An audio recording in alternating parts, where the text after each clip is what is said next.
The AI Watershed with Moti Shatner and Daniel Singer. On this episode of the AI Watershed podcast, we're talking with Ido Liberty, the co-founder and CEO of HyperCube, a pure machine learning startup dedicated to machine learning infrastructure. We're going to dive into the world of recommendation engines that use machine learning models.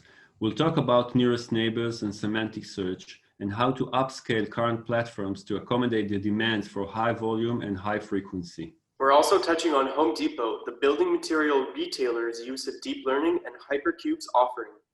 Very happy, very lucky to have Ido Liberty on as a guest on the AI Watershed podcast. Ido, a little about Ido. He's, correct me. You'll fill in. You'll correct me if I'm wrong. You've worked at Amazon, Yahoo, Google. PhD, and your focus now is on deep learning and information retrieval and solving what appears to be a very hard problem in the field of information retrieval. Is that correct? That is correct, and hopefully we'll get more to talk about that. There's a lot to unpack, but yes. Okay, so tell us about yourself. What did I get wrong? What's your start? No, you got it. You got it right. I mean, what do you want to hear? I mean, I don't. There's. I'll just kind of maybe say one thing. I think one of the things that guided my entire career was this epiphany in the beginning of my PhD that we seem to be accumulating more data, and I didn't see a world where we would have less data. And that was in 2004 when my computer had 512 megabytes of memory, and we thought that was like a strong computer, right? And so back then we started working on hyperspectral images. And a hyperspectral image is just an image with not only RGB, but something like 150 different spectra. So each image was about a gig, which again, then was massive. It didn't fit in memory. And so that was big data. And so there began my journey on with big data, right? Beginning it was images, and then survey data, and then personal questionnaires and so on. But kind of that journey on understanding the limits of computation and big data and machine learning has been kind of the guiding path in my entire career up to HyperCube today. So that's and the stations are as you've mentioned them. Tell me, you had a career in the academy, and then went to the business side, to the world. Yeah. Tell us about it's a transition. It's the same. How does it look? From your. Well, it's a completely different profession. I mean, I can't even. There are very few parallels. Kind of the main thing I would say is that I myself am somebody who's kind of been in the connective tissue between those worlds my entire life, and so. For me, that wasn't a big shift. I kind of, I shifted my focus, but I kind of stayed the same. If you're a pure academic, to become a businessman would be incredibly difficult, and vice versa, right? But if you think about what research in industry does, then you spend you spend just as much time and effort on your research as an academic professor, say in a university, but your day job isn't to run a school, it's to run a software company and to run a business, right? And so if you're happy replacing, teaching students and writing grants and so on with writing software and building products and coaching your employees, then you're already kind of in that connective tissue yourself, and you're already in terms of AI, because we're talking about AI and data science, big data. Is there a strong connection, in your opinion, or between academia and industry? Yeah, what you did, for example, if you can talk about what you did with Yahoo and Amazon, is it like an academy in a disguise, or is it like nothing compared with R&D in the university? No, I mean, so okay, they're similar and different in many ways, okay, but it's definitely not a disguised academia, right? It's not a CS department kind of hidden inside Amazon. It was like somebody secured a few $1 million for, just to run this skunkworks project, and some people there sit there and write papers. That doesn't, well, maybe it happens in some places, maybe in Microsoft back in the day, but not anymore that I know. Okay. The focus that research in industry usually has is a lot more immediate in terms of horizon. And you wouldn't see people, for example, spending years on hardness results, on like deep, kind of very, very kind of fundamental, issues that would affect kind of the way the world would look like in 30 years.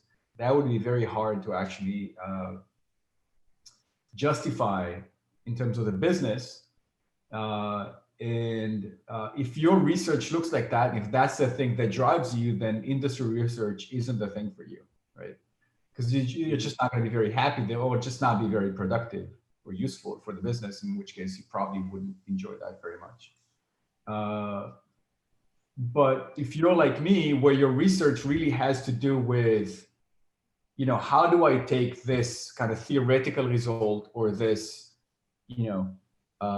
provable algorithm, right? Which in terms of, if you want to, like analogy would be kind of somebody planted a pole on the top of the mountain, says, okay, theoretically we can get here, right? And how do you build a highway there? How do you make the research, the algorithm, technology so well understood and kind of solid that does like anybody can go there now, right? So now it's not a theoretical thing, it's like an actual path and everybody can enjoy it. If your research looks like that, and my entire research has almost always been in that vein, then that's very gratifying, because you get to not only design and build and figure out the path, you actually get to build it, and you get to enjoy people actually using it and enjoying the result of that. So if you're in that space, then yes, those become very similar. And by the way, a lot of research in academia looks like that, and those scientists end up actually themselves kind of have an easier transition between academia and industry because of that. I'm interested to hear. Let's talk about, sorry. No, I'm interested to hear, like, so you worked in Google, and then you went on to Yahoo, and then, we were speaking before, you worked with Amazon on SageMaker, on their notorious SageMaker platform. Can you just share a little bit about that journey and how you progressed, what you were doing? Obviously, talk about academia and industry as well, or as much as you can about the details and what you were working on, and then we could get to HyperCube and. Sure. So I'll kind of. Yeah, I mean, I can run you through the journey very quickly. So I started my academic journey thinking I was going to be a physicist, and I took a computer science minor because I didn't know anything about computers, and I thought I would be a crappy physicist if I didn't know how to code. And obviously, I fell in love with computer science and building stuff. Did my PhD in computer science at Yale, and then actually started a postdoc in applied math. During that postdoc, I actually opened my first startup, which had to do with real-time video search on TVs. And it's still a running business. It was sold a few years ago to a big company. My co-founder is still running that. And then I went to Yahoo to work with Yoel Marek in Israel, in Haifa, to run the research group that focused on email. And that was a very exciting journey because back then, again, I told you I was always like into big data, and my only question coming into Yahoo was, where's the biggest data and the gnarliest problems? And everybody said me, right? And if you think back then, everybody was talking about web scale as being big. Web scale was tiny compared to how many emails Yahoo had at this point. Yahoo Mail had already existed for 10 years. They already had very many petabytes of data, which even Hadoop was still kind of young then, right? And so working with that was incredibly challenging and crazy and fun. And after 3 years, I had the opportunity to actually move to New York and run the entire research lab out of New York and take over a bunch of other research on ads, on like spam, on abuse, on security, on anomaly detection, on finance, on sports, on whatever, pretty much all the machine learning platforms at Yahoo, the research side of it, not the platforms themselves at that point, and build a team there. That was the first time I actually got to build the lab from scratch, which was very, very exciting. And we basically did 3 years later, we had the opportunity to do that at Amazon. So I was very, very, very fortunate when Yahoo was just being bought by Verizon. Yahoo was dismantling the lab, which was heartbreaking because that was a labor of love for many, many years for many people, including myself. And seeing that kind of being disbanded was really nothing short of a heartbreak, but kind of just serendipitously, right exactly at the same time, AWS was starting a whole new organization called Amazon AI, whose mission is to build machine learning platforms at Amazon for cloud users. Back then, it was only Swami Shiva Subramanian, who's the VP, who's still in charge of it, and Alex Smola, who is a kind of luminary in the field of machine learning and also a close friend. And he reached out to me immediately and said, hey, we have a center in Seattle and in Palo Alto. Why don't you start the center in New York and build the lab there and take over kind of the building of what would end up becoming SageMaker? And for somebody who's been building machine learning platforms for my entire life, somehow doing that at AWS was, an opportunity I couldn't give up.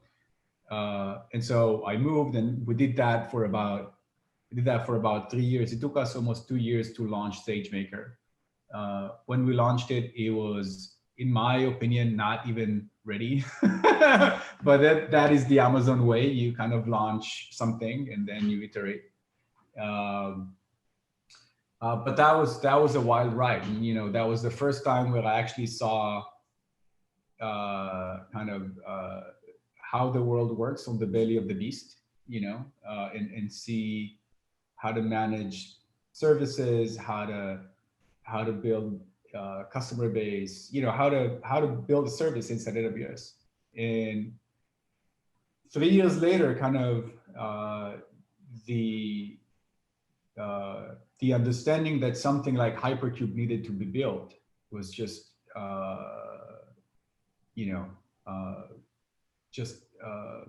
becoming irresistible. And again, it was incredibly tough to leave AWS. It was, I've had an amazing journey there, and I still miss that place dearly. I mean, I have still a lot of really great friends there, and I miss a lot of the aspects of working there. But building something like HyperCube has been, in some sense unavoidable to me, and in the same time, an even more exciting journey, and the stuff so that. Can you tell us? Yeah. Can you tell us, like, let's talk a little bit about the HyperCube. Can you start with like a simple use case of what you offer there? Sure. So it's very simple. It's effectively a database for vectors that enables thousands of different machine learning applications. So what happens with machine learning? Everything is a vector. Everything. It's images and audio and video and text documents and user behavior. They're all represented as these high-dimensional vectors that are not documents and not rows in the table and not key value pairs and not JSON structures. They're just this like long list of numbers that for a human are completely opaque and meaningless. But for a deep learning model, that's exactly the most semantically rich, most useful representation of the data that they can have, right? But amazingly enough, no data infrastructure that we know of is either able or, let alone optimized for this type of data set, right? Or this type of data, right? And even if you try to do something as simple as nearest neighbor search, right? So you just have a bunch of vectors, you're just trying to find the nearest one, that already requires, if you want to do that in production in any sort of like reliable way, that already requires many, many months or sometimes years of development from companies, right? And if you're asking yourself, why would I care about something like nearest neighbor search? Why would I look for kind of the closest vectors in terms of like Euclidean distance in high dimensional space? Well, that's exactly how, for example, semantic search looks like, or how deduplication looks like, right? If my embedding of data into vectors is such that that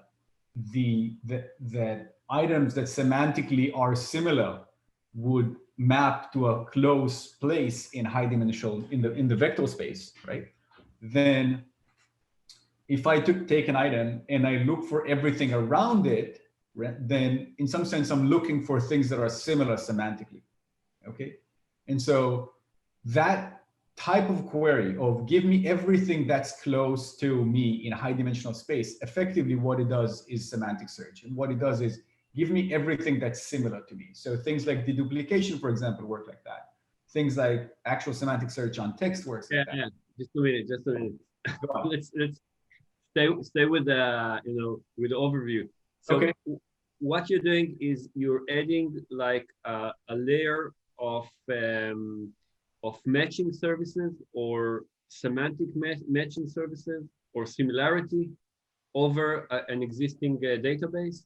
No, so we are a database in and of itself. I mean, ourselves. We are a database for vectors. You add billions of items, either vectors themselves or items with, and you tell us how to transform them into vectors.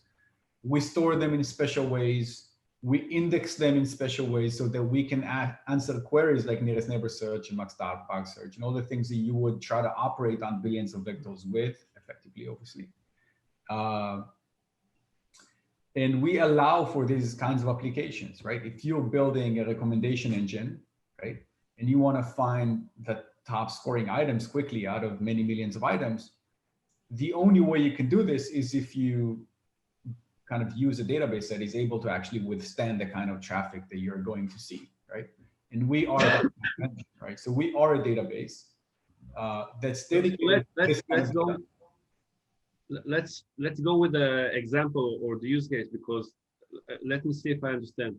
Let's say we want to do a movies recommendation engine. Okay, we sell I don't know, movies or books or whatever. Yep.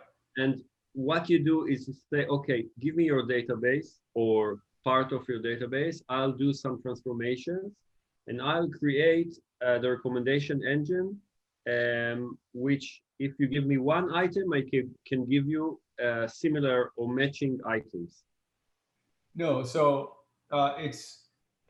you're in the right direction, but we're even lower in the stack. Okay, so my understanding is that if you run your video recommendation, if you yourself are a video search or video service, I have a lot of clips and videos, and you have your own data. The next best one.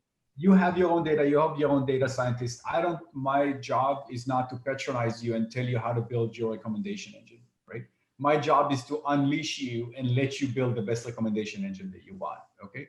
And so maybe you've trained a model that recommends for every user a movie. So if I know you, for example, I'm now the video service and you're now like a user of my service, right? So I know your history, I know the time of day, I know whether it's a holiday now, I know a bunch of stuff about the context, about you, about what you like. And I know I know a lot about the movies, right, that I have, right? And now I can train a model that scores how good of a match is some movie to you personally right now, right? I can do that. That's machine learning. We know how to train models, right? Okay. Specifically, I can, for the sake of the example of sticking with nearest neighbor search, I can try to find a mapping. I can train a model, not me, Yeah, yeah. the video service. I can train a model that embeds a user and a context into vector space, and say a movie into vector space, such that say the dot product between those two vectors is kind of very indicative of how much you'd like it, right? And so what we do as a service is we take those embeddings and we take all your movies and their vector representations, and we let you in real time, when a user comes in and clicks on something and they need the top 10 recommendations, we can go in into your entire catalog, which is already indexed by us, retrieve the top ranking items and give them to you. Now that might not sound, well, if you try to think through it, you'll see that this is actually incredibly difficult to do effectively.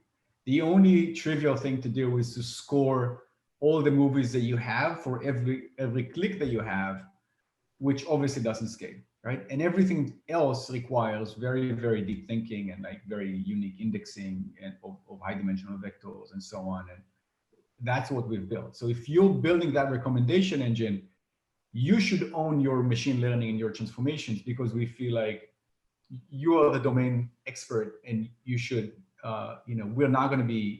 we shouldn't want, and we're not going to be able to outdo you on that front. But if you're trying to serve that in production, then that's what we come in. We are, the systems engineers and the algorithm designers, and we, that kind of taking you from 0 to 60, is where HyperCube kicks in. That makes sense? So can you tell us? Yeah. So can you tell us a little more about, if you do the matching or the similarity test, how do you do the semantics? How do you know like this is like how I should look at this movie? Let's stick with the movies example, okay? Yeah. This is how I should look at this movie and on this user. I can understand if you have like a behavioral input, like the user clicks here, the user watches this. Do you put this inside? This is how you learn from errors, or is it more like a tagging thing that I tag all these movies and I know what happens? So there are two conceptual. Yeah. So there are two separate stages here that two different sets of people care about and do. Okay. One of them is training, which is the part that you described. Okay, so how do I go from, say, my user to a vector and from a movie to a vector? Okay, such that vector arithmetic actually is the right thing to do, right? That's training. Okay, that you need to create models that actually do this, right? And we as a company can help you do that as a professional service, so we can kind of with customers that are trying to onboard our system, we can handhold them that in the process. But our philosophy is that when it comes down to it, training your models, understanding your users, understanding your business, that's something that long-term you will own and you will want to own, right? Mm-hmm. Because the most immediate thing that, like, if you tell your, if you're the chief scientist and you go to your CEO and you say, hey, we were at 80% accuracy and we've brought it up to 85. The immediate question you're going to be asked is like, how do we get to 90? All right. And when you get to 90, they'll want 95, right? So we always, and justly so, we want to improve, right? So that part you will want to keep improving on. You want to train better and better models as time goes on, as you have more data. The second part of that is, okay, given now 100 million videos and 1,000 clicks on your website a minute, right? And you needing to retrieve those results in real time, over time with all the trappings of a professional, like a database and a professional system that does that. That I think you shouldn't want to own. It's not your forte. It's not your business focus. It's something that you should, in a rational world, use a platform for, and delegate that kind of side of the that side of the operational side. You should really, I think, delegate that to a platform, and that's what we're doing. So can you, if if we're talking about all these kind of tests, can you? I saw on your website, I think, all these names, matching, similarity, deduplication, recommendation. It's like it's synonyms, or it's different models? No, those are different use cases on top of a platform that is actually identical for all of them.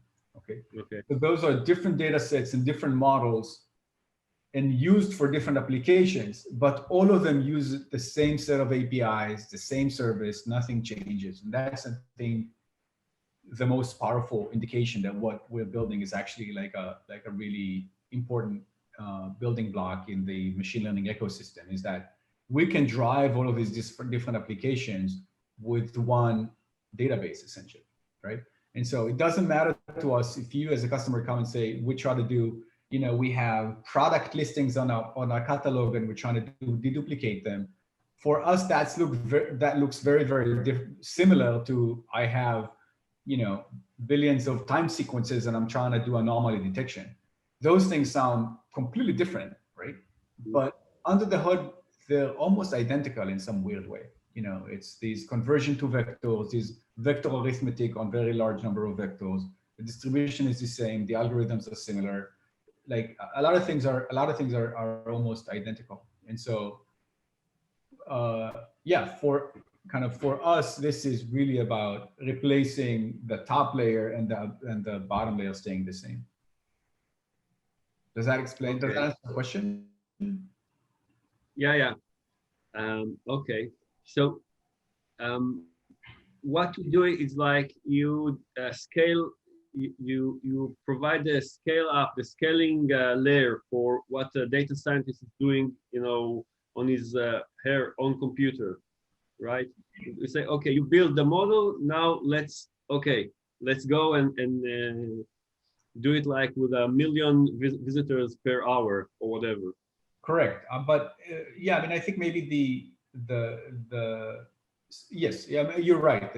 In the essence, you're right. I think this becomes a lot more complicated when you multiply two axes. It's not only number of queries per second, it's also like number of items in your catalog, right? Mm-hmm. So if you have, if you're building a recommendation engine over 10 items, that's very easy. I mean, you don't need anything fancy. If you're building a recommendation engine over 1 billion items, now, 1 billion items over, 1,000 queries per second, mm-hmm.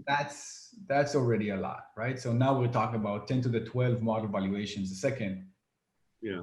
That's, now we're talking about something very, very different than, just like it's not a machine learning ops problem. It's really like a whole new database that's needed to run this thing.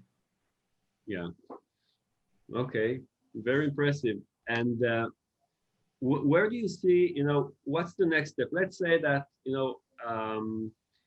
your product is like, we're using your product, okay? And we can now serve much more customers and much more items, right? Or what will be the next step, like after, okay, it works. Now, where it will, like the next step for machine learning using your scaling capabilities? Yeah. So the sky's the limit, really. I mean, we're talking about only just our current offering that we can onboard customers on today, but it only begins there. So you started talking about training, right? Can we tell people, hey, we observe the traffic that you're seeing. We know, like, we have good indication that you can improve your model, right? Or you can say, hey, there's a drift in your data, right? So now, just so you know, you trained your model last month, and now your model has changed, right? Your data has changed enough that you should retrain, or you know, it's things that have to do with bias and fairness about kind of different parameters in your data. There's an infinite list of things that we can do for our customers. To be honest, though, in the next however many months, we care about a lot more mundane things. For example, making sure the damn thing never breaks. It's just that you run this thing and you get the 5 nines that you're expecting, and latencies are great, and it does what it's expected to do. I don't know if you're surprised by that or not, but that is already tremendously hard to do, right? And even things like SageMaker don't come with any guarantees or don't actually promise anything. They're basically containerizing some code or some model you already have. And that's almost it. I mean, kind of the core offering. I mean, there's like a lot of work around it, and a lot of hooks and integrations and so on, but the core technology is actually incredibly simple. Doing what we're doing and getting that to production is actually incredibly hard. And just making sure that big companies that drive, hundreds of millions of dollars of revenue on systems like this can rely on us and sleep at night, and know that, the service isn't going to go down for, a day or an hour even, because an hour of the service being down could cost them hundreds of thousands of dollars worth of revenue, but also just like really bad experiences. And so, the horizon is incredibly far and incredibly exciting for a scientist like me, but also the problems immediately ahead of us are already extremely challenging, even though they sound mundane. Yeah. So is there a difference between the different use cases or models? Because you said in the beginning that, for you, it's all the same, but I believe some of the models, they require more computing power, or I don't know. Is it the same for all use cases? It's the same in concept. Things change in terms of the dynamic allocation of resources and things, for example, that we are trying to let our customers not worry about. So for example, a lot of people want to use BERT or some other really heavy NLP models to convert text to vectors. Mm-hmm. BERT alone could take 100 milliseconds to run for a single instance, for a single sentence, right? On a single CPU. And so if you have 10 million documents, just converting them to vectors could be could take you many, many hours. Into the kind of the back of the envelope, how much it would take you on your machine, right? And if you're using a database, you want to point us to a dump of documents. And you should just say, like, I want you to convert it with BERT and have at it. And you don't want to think about how many machines and how many vCPUs and what containers and how do we load balance all of them and how do we make this go fast. You really don't want to think about those things, right? And you expect that to just happen. And so we have to be very elastic and understand the workload, understand the pipelines, and be able to actually scale different parts of the process differently so that we can optimize for throughput, right? So it's not identical, right? In some sense, that because, different stages could be very heavy or very light, but for us, it doesn't really matter that this is NLP and BERT, right? We don't really, in some sense, the system doesn't truly care whether it's a text document and BERT as a transformer, or whether it's like, an image and InceptionNet. It doesn't, those parts are, they're not opaque to us, but they don't change the way the system works.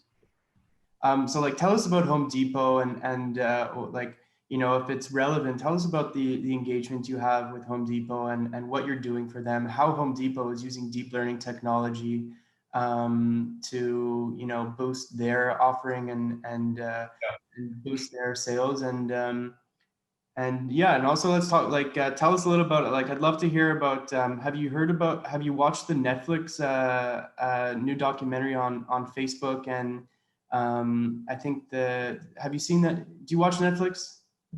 I do. Did you see the new Facebook disparaging kind of social dilemma? Social dilemma? Yeah, I haven't. It's I wanted to, but I didn't get to it yet. Essentially, it's just a lot of first time a lot of the earlier engineers and higher level people warning the viewers about how this technology, what I believe to be recommendations, are hardwiring your brain and influencing how you behave. And yeah, I think those two things are combined. So let me ask the first one first, and then maybe touch on the second. So Home Depot is, as retailers go, is actually incredibly advanced. They have a very large team of scientists and engineers working on machine learning and recommendations. And by the way, everything that I'm going to say now was already published. We just had a paper accepted for presentation at Rexis this year on all of our journey, chronicling, everything. It's actually called From the Lab to Production, and chronicles our entire journey from getting the data to launching a live service, right? To give you a spoiler, right? We ended up launching, from the second they started engaging with us until the launch in production was less than 2 months. And they ended up seeing a bump of about, I think it was 18% lift in revenue per recommendation, which I can't say I can't say the absolute numbers, but you can imagine that for a retailer the size of Home Depot, it's a lot of money and a lot of user engagement that they truly highly care about, okay? Rolling back the clock for a second, a year prior in the same conference in Rexis, there was a paper called, I forget how it's called, but it named its a model stamp, which tries to show how to create these vector embeddings for users and recommendation cards, shopping carts, such that it weighs recent objects and old objects differently and does a really good job at kind of mixing those different intents of shoppers, right? And Home Depot took that in and tried it in-house and figured that has a very, very high probability of having a good yield if they launch it to production. The engineering team said, hey, you're going to generate these many millions of vectors. You're going to try to answer nearest neighbor queries on them, actually max.product queries on them in milliseconds, hundreds of times a second. This thing is going to have to be monitored and up and duplicated and replicated, at which point the head of the recommendation engines came to me and said, this is insanity. Can you guys do this? And I said, of course, that's our bread, that's our bread and butter, yeah, that's what we do, right? And so we basically got a POC up and running in a couple of weeks, and we were in A/B testing in less than 2 months. And in the A/B test, in the period of 2 weeks, on a fraction of their traffic, they actually made enough excess revenue to pay for our entire services for 2 years. Okay. With respect to the social dilemma, I think that's actually a dangerous path that we're on. You see that with social media. You see that with, I think politics actually exhibits that very, very sharply. If you look at the pattern of for example, senators voting against their party, if you look at that in the 100 years ago and then 50 years ago and today, it's the trend is very, very clear. I mean, people are just the probability of that happening is diminishing over time until the point where we're talking about somebody voting against their party as a defection, right? rather than somebody actually expressing their opinion. You hire, you vote for somebody in the expectation they have your interest and their opinion, and they end up, whatever, voting 99.9% of the time just what the party says. So that's one thing. But in terms of giving a set of diverse results for recommendations and exposing people to things outside of their own interest or what they're already primed to think and accept, I think that's a big problem, and that's something that we as an industry have to come to terms with. I think specifically in something like shopping, that's probably not very problematic. In something like politics, it's incredibly problematic, right? Yeah, I mean, I think it's, the onus is both on the operators and the people who actually own the platforms to try to solve the problem, but also on platforms like ours, being able to surface things like, hey, you have these like bubbles of content in the way that people consume your content. You should be aware of that. You should, if you care about it, you should try to fix it, but at least you should be aware of it. Yeah, and there's an infinite amount of work ahead of us. I think Google has made a lot of progress on that front. Almost all of it is internal to Google at this point that I know of. But there already is work and research on how to address those issues, but they're very far away from the mainstream and how most people actually consume and use those platforms. Okay, I think, in terms of recommendations, you can have your engine say, okay, you voted for this candidate, maybe you will also like this candidate, vote for him also. Yeah. Yeah. Or at least know that you're in a bubble. I mean, you're right. I mean, I think that even tag, it's going to sound crazy, but just tagging things even on Facebook, just have a tag, this article, you will like it, but it's inside your echo chamber. You will like it because it's you already agree with everything that it says. Okay, just so you know, you can read it anyway, but there's a tag on it. It's like it's echo chamber. Even knowing that is hard today, but it could be interesting just to even float that to customers and to users and see how they react. I don't know how that would go. What's the craziest, recommendation world where you see, okay, I can recommend, I don't know, the craziest, where is it going? Like the wild future. So I think that actually we are changing how pretty much all of machine learning and big data work in real time. Okay, this is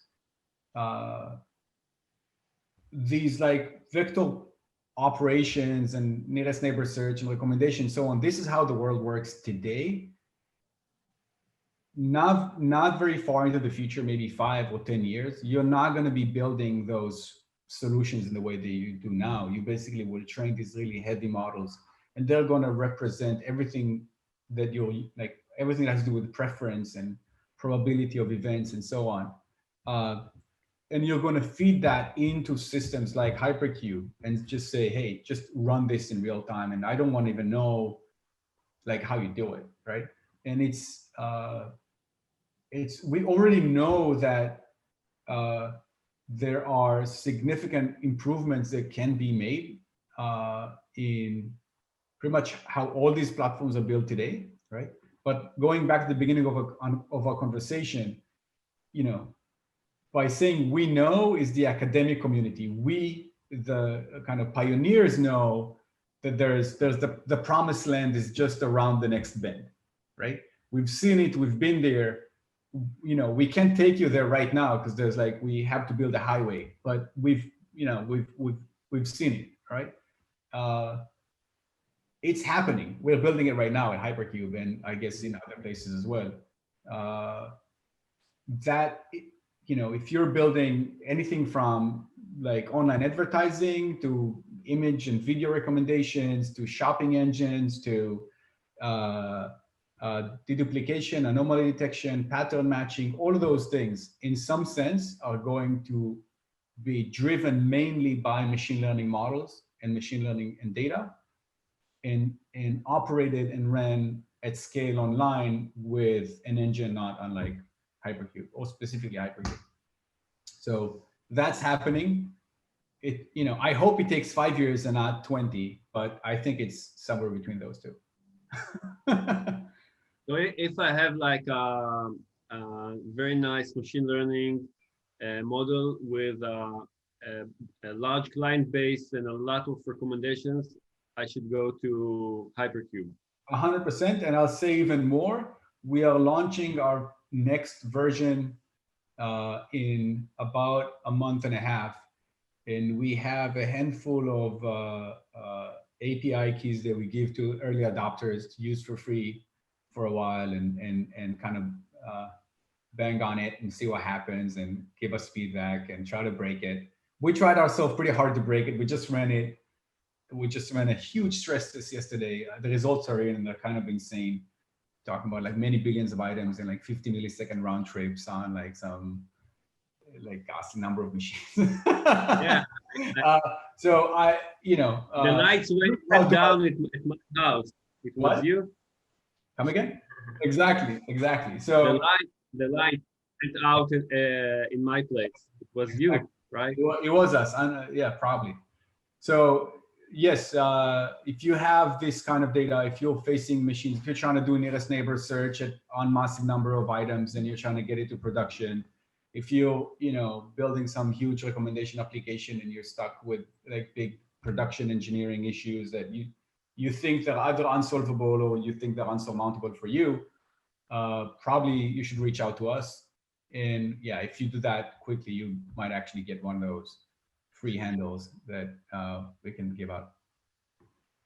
Okay. I'll do that when I have the website. Sure. Great. Cool. Yeah, I think Ido, how can people reach you if they if there's another big Home Depot, if there's a retailer, if there's another potential client, how can they reach you and start using HyperCube's offering? Who can they contact? Who can they reach? So they can write to info@HyperCube.ai. They can write to me directly. They can reach out our team in many ways. It's all on the website. The website itself is pretty old. We're changing it right now, so you should see a completely new brand, a completely new website in about a month and a half or two. Yeah, I mean, we're still in alpha. We're releasing our beta very soon, in which case you can actually go and onboard directly, but you'll be able to reach out to us as well. Right now it's info@hypercube.ai. Got it. Any other plugs? Will you be speaking anywhere? Anyone can anyone see you speak at a conference, or any other plugs you want to tell people about? Nothing coming up. We have a bunch of stuff on YouTube if you're interested on kind of the more kind of science and engineering underpinning of what we're doing. But nothing coming up soon, or maybe at least now that I remember right now.